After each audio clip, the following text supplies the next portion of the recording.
Hello again there guys, Brian here at 3TR bringing you another solid episode of my weekly top list video series titled Top List Tuesdays. And this time, video game related, we will be going over my top 10 favorite video game bosses of all time.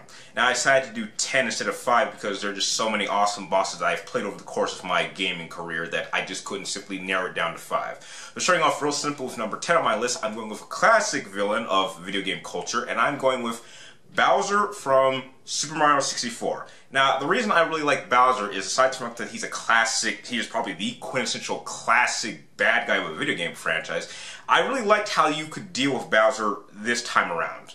And that is, aside from old school ways of dealing with him where you usually just jump over him or dodge a couple fireballs, this one you actually had to grab his tail, swing him around like a sack of batteries, and then throw him on a couple mines. And what I really liked about this concept is that you had to do it 3 times over the course of the game, and each time there was a little twist that made it harder and harder. So it really kind of barkens back to a time where, in order to beat a game, you actually had to get better at it and adapt to any sort of changes that the boss would provide. And that's why it is number 10 on this list. Going on to number 9 is a boss that I don't really think he was all that difficult, but I just think the idea of challenging this particular villain from this all-great video game franchise was just awesome, and I don't think we've done it since in a while. And that is Joker from the first ARKHAM Asylum game.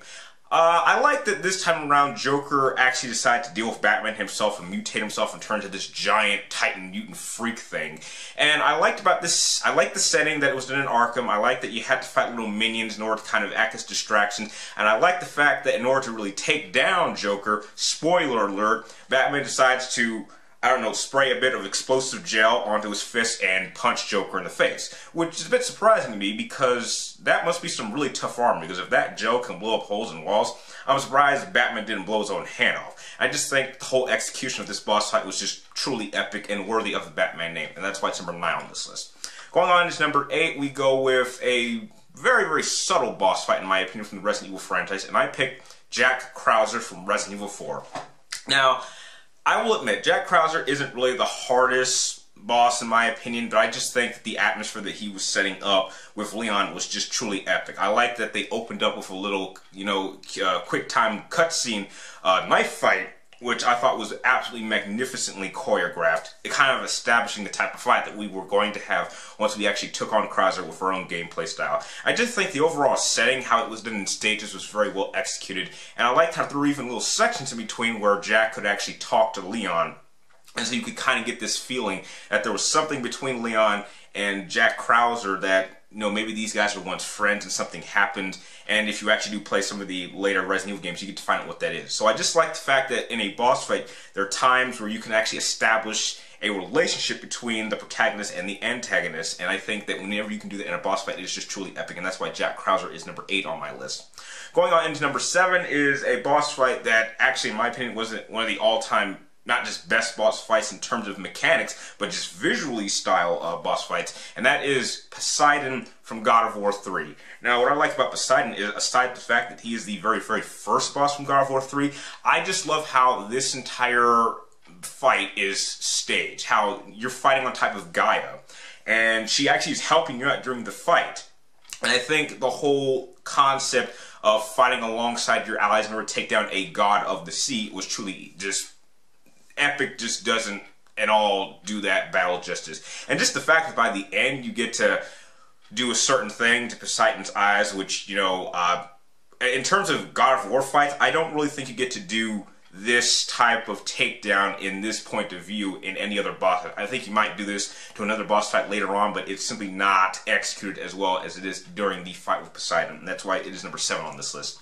Going on to number 6 is a fight with a certain boss that actually belongs in another video game franchise, and I'm picking Sephiroth from Kingdom Hearts. Now, if you're anything like me, you played Final Fantasy VII, and all throughout the entire game, everybody was talking about how badass Sephiroth was, and how Sephiroth was going to kick your ass. Well, if you played him like me, you know that Sephiroth isn't nearly as hard as the game would like you to believe in Final Fantasy VII, which made it a little bit disappointing.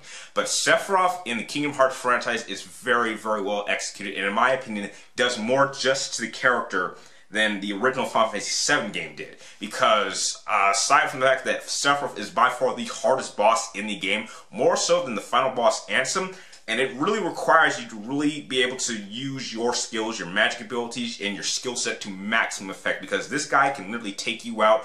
Even if you max out Sora's character, I believe within 3 or 4 hits, which makes it very, very difficult, and you have to be extremely careful and recognize Sephiroth's patterns. And if you can do that, and you got a little bit of luck on your side, you can take down Sephiroth. And that is why it is number 6 on this list. Going on into number 5, we're going into probably my all-time favorite Mortal Kombat franchise of all time, and that is Mortal Kombat. Specifically, my favorite boss from Mortal Kombat is GORO. Now, everyone likes to talk about Shang Tsung from the first game or Shao Kahn from the second game. Those guys are not nearly as hard. I will say this, if you can get past GORO in any Mortal Kombat game, you're more than prepared to take on the final boss. The difficult thing about GORO is that a lot of the usual tactics for any character don't usually work. And unlike Shao Kahn, he doesn't really necessarily have a pattern. And the biggest problem with GORO is that this is coming from someone who has played Mortal Kombat for many, many, many years and is an expert at this. Do not try to go head-to-head with GORO, because if he even gets a hand on you, you are instantly going to lose 3/4 of your life, and that is true to every interpretation of GORO that I've encountered on any difficulty. And it really requires you to actually have to plan out your moves very, very carefully, because GORO really doesn't have any patterns to follow. But if you can take down GORO, I will tell you this, you're more than capable of taking down the final boss of any Mortal Kombat game, and that is true as it has always been since the very first beginning of Mortal Kombat, probably all the way to Mortal Kombat 10, since I do know that GORO will be a playable character in Mortal Kombat 10, and that's why he is number 5 on this list. Going on into number 4 is a boss from probably one of my newest all-time favorite RPGs of all time, Ni no Kuni and the White Witch, and it is, in fact, the White Witch. Now, many games when it comes to boss fights make the same mistake, in which the hardest boss is not necessarily the final boss. However, in Ni no Kuni, they definitely lived up to the name, and all time being one of the greatest RPG games I've ever played. The final boss, the White Queen, is by far one of the hardest RPG bosses I've ever encountered, simply because what RPG bosses like to do is they like to have you fight the same boss constantly in stages, and what that allows you to do is it constantly keeps you on your toes, and it forces you to have to react to whatever new tricks or new strategies or new approaches that the boss will do.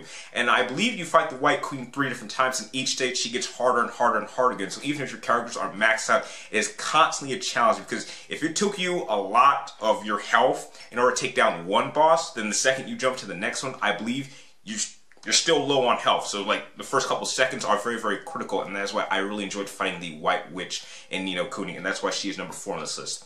Going on into number 3 is the final Colossus in Shadow of the Colossus. Now, this game, I believe, has 16 different Colossus, and I would say by far the hardest and most technical of all these Colossus is the last one, simply because it's done in specific stages. The first stage requires you to actually have to make your way to the Colossus itself, and then when you actually start climbing up his body, the fact that you can't really take him down like a traditional battle of one of these bosses, and that is because it is done. This boss is constantly moving his body around, and you have to jump on specific parts of the body, and you have to move around his body, and it's like a giant puzzle. Out of all the Colossuses in this entire game, this is by far the hardest one to do, because you have to do specific actions, and you have to kind of figure out exactly where to attack it, when to attack it, and watch out for its attacks, because if you mess up once and you fall off the Colossus's body, well, that's a pretty long drop, and you just wasted a good 10-15 minutes of your life trying to take down an extremely hard boss, and that's why he's number 3 on this list.